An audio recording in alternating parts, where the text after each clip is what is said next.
后高达时代的文明象征，从战争机器转向探索宇宙的神器。机动战士高达00剧场版设定解说。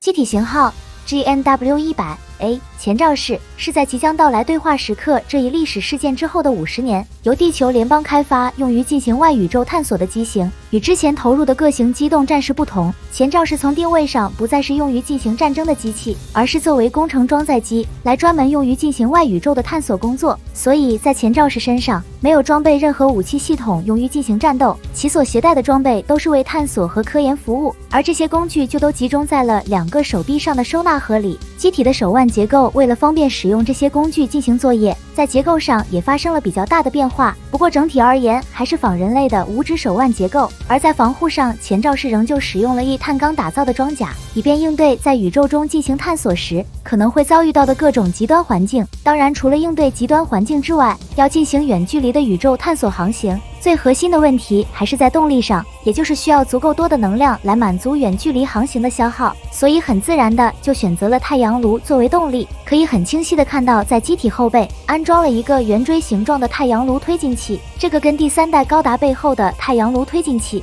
其造型上基本相同，仅存在一些不太一样的特征。虽然时间已经经过了50年，太阳炉量产的技术得到了一定的突破，但是数量比较有限，所以前兆式在量产后并不全部用太阳炉，像一些只在太阳系内航行的机体使用的是 GN 电容器或者以太阳炉来作为动力。由此可见，人类文明还尚未完全进入以太阳炉来作为主要能源的时代。需要注意的是，前兆式还有融入了 ELS 的型号，这个型号的前兆式就由 ELS 来提供动力，而使机体性能得到爆发的 TRANS-M 模式，这个功能在前兆式上同样也具备。与过去多场战斗中所展现的那样， TRANS-M 也会在探索航行中继续发挥关键作用。然后就是前兆式的头部跟以往相比也有很大的不同，外观上已经没有了人脸上五官的特征，看上去机体像是戴了飞行员的头盔一样。而在功能上的变化，就是其控制系统得到了很大进步，已经做到了无需驾驶员机体自己就能自动驾驶，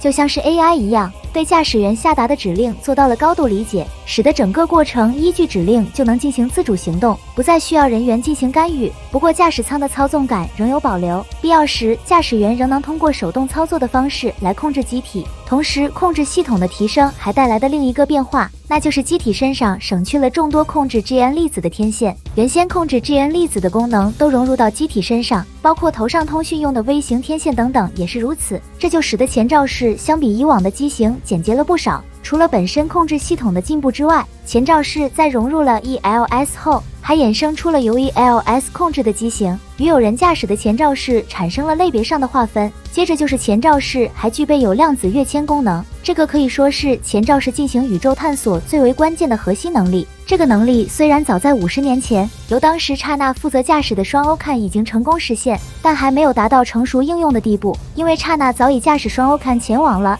ELS 母星的关系。在这个情况之下，地球联邦要掌握这一能力就变得相当的不容易，直到经过50年以后，才制造了前兆式1号机来验证这一技术。而这个1号机的驾驶员是来自天使组织的列奥纳多·范恩斯，此时他已经是融合 ELS 的变革者，所以在50年以前有参与过跟 ELS 的战斗。当时他在天使组织里称为尼奥吉克，负责驾驶屠龙圣剑型堕天使高达与 ELS 进行战斗，其战斗程度同样也十分惨烈，连自己驾驶的高达机体也被 ELS 侵蚀同化，好在最终战斗结果还是得以保全性命幸存了下来。而在这之后，利奥纳多又参与到了变革者与救人类的战争当中。当战争结束了以后，利奥纳多便作为前兆式的驾驶员参与到了这次地球联邦的宇宙探索计划，然后成功使用了量子跃迁功能，来到了宇宙某一个未知的行星，并且在那里还发现了未知的生命。而这一发现宣告了利奥纳多创造了伟大的时刻。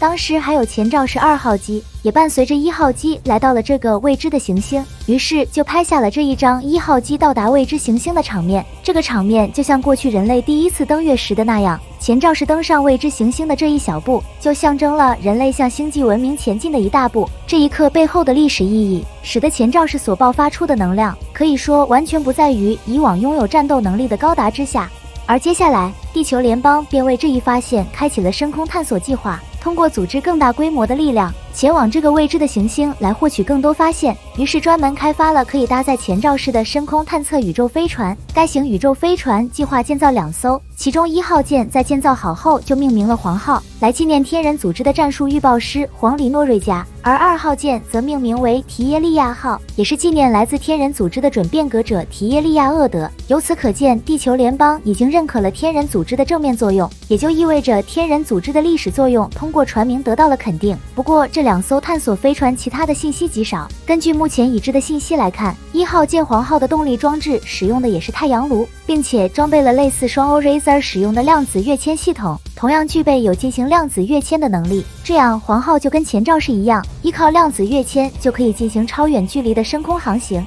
据称，除了量子跃迁这一能力之外，黄号还具有像 ELS 打开虫洞的能力，可以像 ELS 那样穿过虫洞来实现远距离的空间航行，但这个需要在有类木星的巨型行星条件下进行。对比量子跃迁这一方式存在使用限制，而黄号剩余的其他功能，包括2号舰的信息在内，目前都是不得而知。倒是黄号承担的任务，也就是负责深空探索计划的人员已经确定，其计划前往探索的目的地就是前兆式到达过的未知行星。这一趟旅程将由名为阿米亚里作为舰长来率领1200名变革者一同前往，在到达以后来展开相关未知生命体的研究活动。值得一提的是，阿米亚里舰长也是与 ELS 融合的变革者，其发生的时间是在 AD 2314年。这一年，人类遭遇到了即将到来的对话时刻，而这时的阿米亚里还只是个10几岁的学生。然后没多久，第一波地外生命体 ELS 就出现在了木星圈的位置。很快，处于木星轨道位置的欧罗巴号就被这股 ELS 侵蚀后向地球圈前进。虽然地球联邦迅速派出了加迪拉萨进行摧毁，